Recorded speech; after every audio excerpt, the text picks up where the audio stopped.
How to update YouTube application. Hi everyone, welcome back to our channel. This is Rose and I'll guide you to update YouTube app to the latest version. Without further ado, let's begin.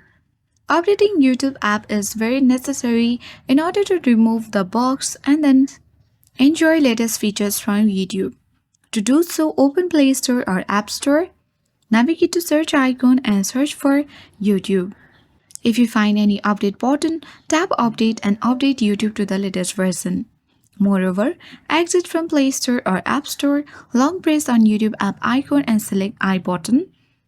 This will let you access app info page of YouTube, where you need to tap on storage uses and clear all the cache, and you can even clear the data.